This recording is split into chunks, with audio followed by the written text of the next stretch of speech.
We are with Zach at Gearing Up Bike Shop. Hey. We have this nice specialized Jynx where this is how more or less it's going to come out of the box when you get it. And Zach will describe how to put this bad boy back together. Yeah, here we go. All right, so you pull it out of the box. It's going to have packaging all over it.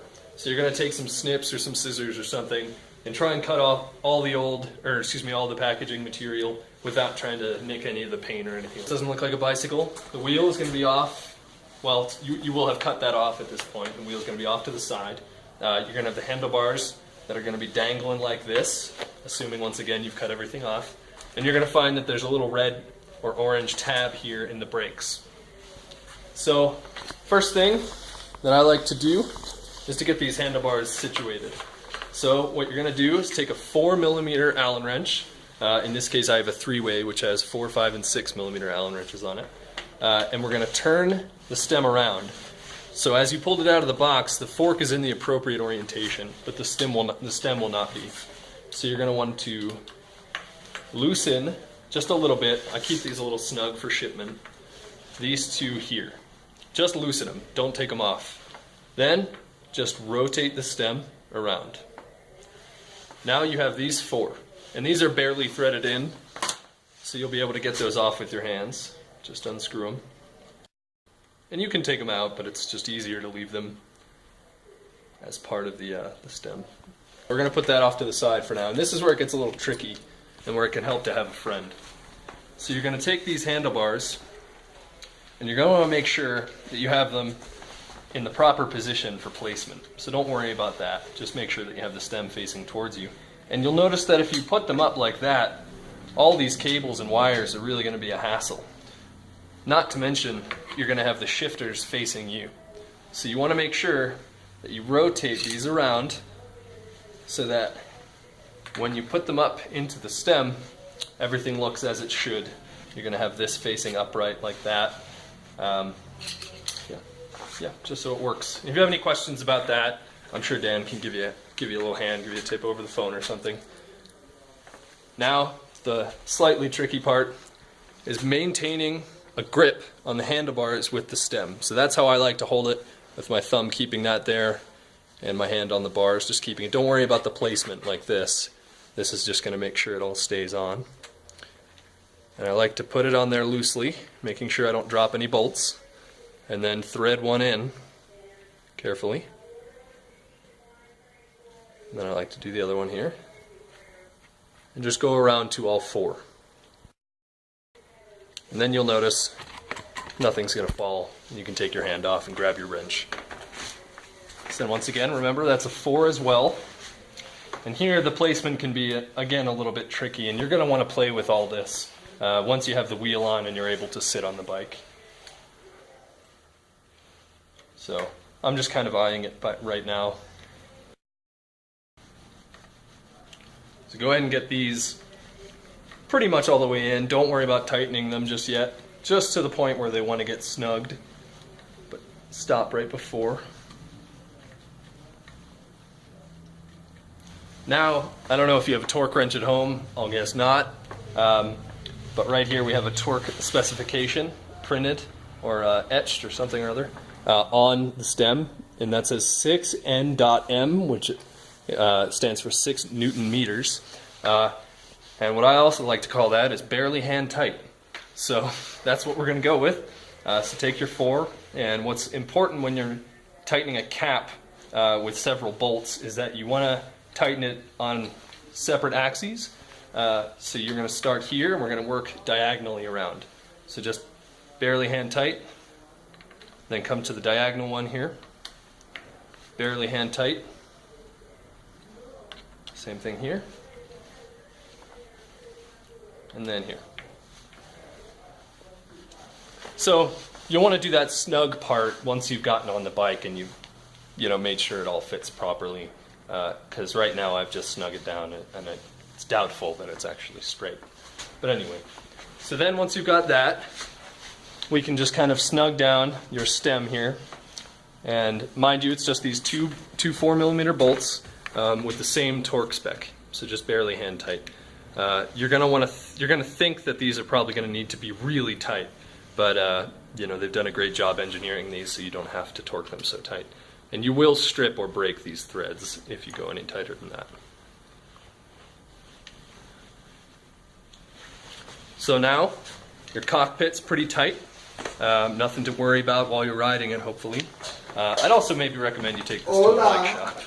But anywho, so that's that. All right, now moving over here, we're going to come down to the brake, and you're going to see this red tab in here. That red tab I put in there so that during shipment or packaging, we haven't depressed the brake or squeezed the brake at all, so that the pads, or excuse me, the pads and the pistons have moved in, and it can allow for air to get in. So we're going to go ahead and just yank that out, just like that, and you keep this for any time you want to transport the bike. So put that somewhere safe. Now we're going to take your wheel, which you hopefully have cut off already, and this is going to come without this quick release in it. So you're going to find this just like this in the box. It's going to look like that. When you have it in the box, this is exactly how it's supposed to be oriented on the wheel. So take the cap and the spring off, and don't take this spring off. Just leave that on there for now. It just makes everything easier. So you're going to have it tapered, the fat part out towards the outside of the bike, the thin part in towards the wheel. So you're going to take that, and you're going to see this hole here. You're going to slide that right on through. So you'll be able to tell that you have the spring in the right place, because as you put it in, it's going to bounce that out. And again, the fat part of the spring out. Now take your spring that you have in the other hand. Slide that on just like that. Again, fat part out. Go ahead and just thread that on just a little bit. So now what you should have should look like this. We're going to take the wheel here. You're going to put it in front and make sure that the disc is on the left side of the bike facing forward. Lift the bike up with your left hand. Kind of roll this back in and try and line it all up as best you can. So what you're looking for is to get the axle into the dropout, just like that. And that, having a disc makes it a little tricky, because you have to make sure that the disc fits between the pads as well. So viewing it from this top angle, you can see a little bit better of what we mean. So here's your disc. As I roll it out, you can see that space between the pads that I'm lining up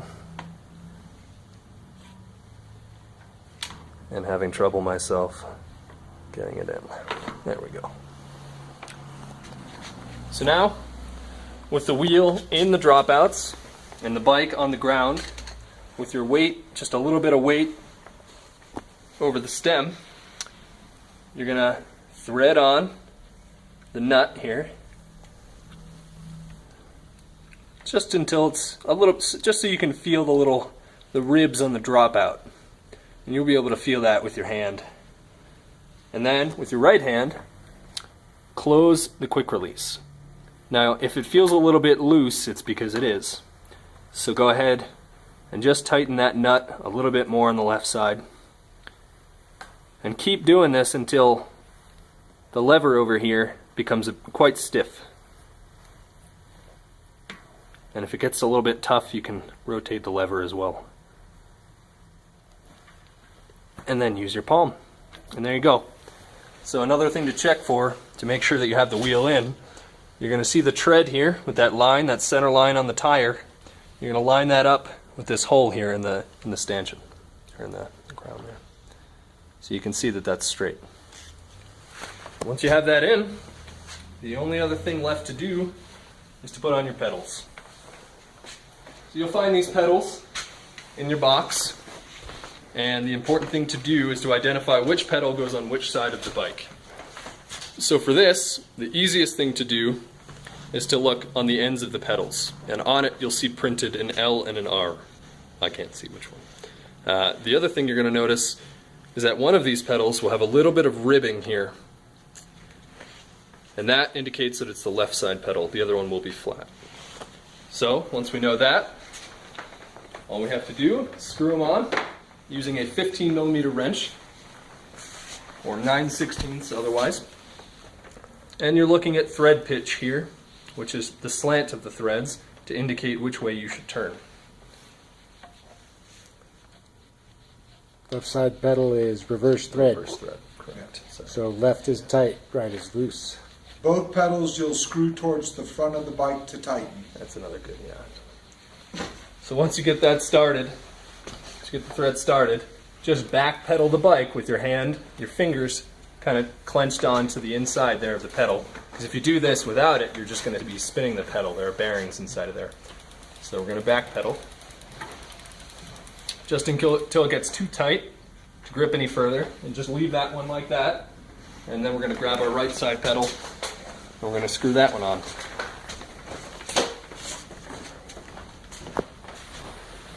And this one again, screw it towards the front of the bike, and this is a standard righty-tighty, lefty-loosey, just for the right side of the bike. But again, you're going to back pedal. Alright. Now we're going to take your wrench right here, standard 15mm wrench, and you're going to find the flat spot of the pedal there so you can fit the wrench on, and you're just going to snug. So just kind of move the crank, spin the crank backwards a little bit just so you can get a good torque on it. And in this case, I'm just going to put it against my leg and just kind of get it snug, get it as firm as you can, without stripping anything or anything like that. It'll make a bad day for you if you end up not putting these on tight enough. So, and lastly, you may or may not have already figured out how to put the seat in, but I'll go ahead and show you that as well. So you will have unwrapped this with the bicycle somewhere. You'll have it off to the side, and you're going to see that you have another quick release similar to the one you have on the front wheel for the seat. So you're going to make sure that that's open, and I know I had shown you this when you came in to test ride, so you might recall this. So just open the lever, because you're going to find it like this. Open it up and take your seat post. It's going to be really greasy, so have a towel handy. And just kind of get it to slide in there. And then the last part is just fitting. So you're going to want to make sure that you identify where the right height might be for you, and maybe you remember that when you came in to get it. So, and to snug it, we're going to tighten that bolt just like we did, tighten that nut just like we did on the front quick release, and snug it down. So lastly, the fit, you're going to sit on the bike like I am, and you're going to take a look at everything here. You're going to make sure that the stem is lined up properly with the front wheel, which in this case it isn't because I hadn't already done this. So you'll grab that 4mm Allen wrench again, and you remember just these two bolts are all it takes to turn that stem. So we're going to crack that loose, just a little loose. You don't need to go too tight or too loose, and in fact, if you keep it a little bit snug, it'll be easier to adjust. So it'll hold your place a little bit better.